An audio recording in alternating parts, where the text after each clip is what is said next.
Olá, bem-vindas e bem-vindos ao nosso canal. Nós vamos iniciar hoje um curso para analisar uma obra essencial para o pensamento neoliberal.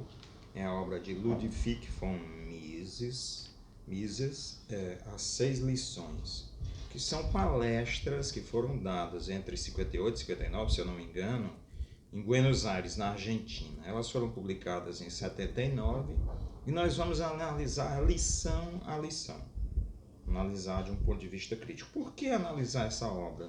Porque ela é central para compreender o movimento neoliberal, o pensamento neoliberal. O pensamento neoliberal tem sua origem em 1947, foi criado numa universidade suíça, numa cidadezinha suíça, né? E o movimento neoliberal foi conquistando espaço, foi conquistando governos, foi implementando políticas que são extremamente nocivas para a população e que são agressivas. Então nós precisamos entender a raiz desse pensamento. A primeira lição é chamada o capitalismo. Eu vou ler o primeiro parágrafo, depois nós vamos analisar. O Mises começa dizendo assim: certas expressões usadas pelo povo são muitas vezes inteiramente equivocadas. Assim, atribuem-se a capitães de indústria e a grandes empresários de nossos dias epítetos como o rei do chocolate, entre aspas, o rei do algodão, aspas, ou o rei do automóvel também, entre aspas. Ao usar essas expressões, o povo demonstra não ver praticamente nenhuma diferença entre os industriais de hoje e os reis, duques ou lordes de outrora. Mas, na realidade, a diferença é enorme, pois um rei do chocolate absolutamente não rege, ele serve, e o serve está em itálico. Não reina sobre um território conquistado, independente do mercado, independente de seus compradores. O rei do chocolate, ou do aço, ou do automóvel, qualquer outro rei da indústria contemporânea, depende da indústria que administra e dos clientes a quem presta serviços. Esse rei, entre aspas, precisa se conservar nas boas graças dos seus súditos, os consumidores. Perderá seu reino, aspas, assim que já não tiver condições de prestar aos seus clientes um serviço melhor e de mais baixo custo que o oferecido por seus concorrentes. Vamos começar a análise. Primeiro, acho que o Mises acerta numa coisa. É um poder. Ele vai direto bater nisso. Ele quer diferenciar o capitalista de alguém que tivesse poderes antigos, como um reino, como um feudo, né, como os lordes britânicos que controlavam grandes extensões de terra, né? E eu desceria mais aos poderes anteriores, romano, egípcio, gregos, né?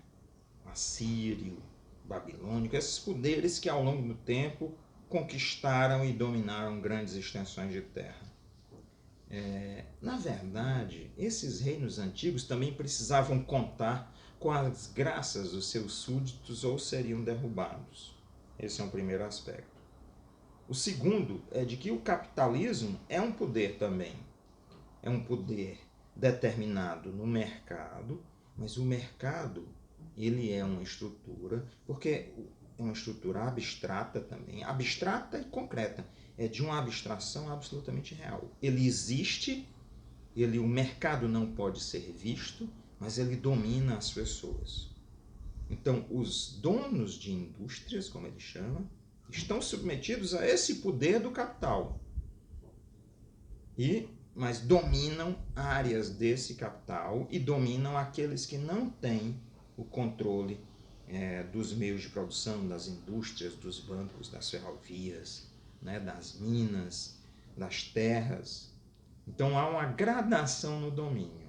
O capital está acima de todos. Você precisa obedecer às regras do capital. Dentro disso há os capitalistas, que estão acima e dominam e usufruem dos benefícios do capital. E a massa das pessoas que não possui o capital, que está submetida aos próprios capitalistas também. Então é um poder. Ele tenta fazer crer que o capitalista não possui o poder, de que ele é submisso a essa massa abaixo, que ele chama de consumidores, como se existisse o consumidor sem estar envolvido em outras relações sociais de produção, de vida, né? Aí ele trabalha essa ideia, ele já começa a trabalhar a ideia de que o consumidor é soberano, o consumidor é o maior poder. Isso não se justifica, não é real. Isso é uma concepção falsa. O consumidor não é soberano, né? A propaganda existe há um bom tempo. Basta ver a propaganda do Goebbels, né? o ministro da propaganda nazista. Então é possível controlar as pessoas através da propaganda. Hoje nós temos a economia comportamental. Nós temos os Big Data, controles que são feitos através das nossas visualizações na internet, e é um banco de dados que controla as nossas escolhas. Nossas escolhas estão em bancos de dados e através de mecanismos extremamente sofisticados, isso nos induz a consumir o que eles desejam, né? Aqui nós percebemos a ideia desenvolvida por Mises ao longo das suas lições de que o capitalista é frágil perante os consumidores. Isso não é verdade. Na verdade, o capital domina as pessoas, o capital é um poder diferente do poder feudal, diferente do poder escravocrata, diferente do poder do modo de produção asiático, como é definido, essas grandes civilizações dos rios, as grandes civilizações fluviais. Mas o capitalismo é um poder. O capitalista detém poder. O capitalista detém o poder sobre as pessoas. O poder de determinar, muitas vezes, vida e morte das pessoas. As pessoas não são consumidoras soberanas. Não é um processo democrático. O capital não é um processo democrático de escolha do consumidor. O capital é o domínio das pessoas. É a produção em larga escala para a acumulação de riquezas na mão do capitalista, na mão do capital. É uma concentração e é uma exploração enorme. São diferentes explorações ao longo da história, mas o capitalismo é um sistema de exploração. O capitalista não é frágil, o capitalista é poderoso. O capitalista não é um rei, como no passado. É um domínio de outra forma. Um domínio que muitas vezes é mais sutil, mas muito mais poderoso do que os sistemas anteriores. O capitalista, inclusive, consegue disfarçar o seu poder, consegue se ocultar do poder imediato. As pessoas, muitas vezes, no passado era possível ver um poder que dominava, que era opressivo. A opressão do capital é muito mais sofisticada, mas não é menor. Talvez seja muito maior, talvez não, é muito maior sobre as pessoas.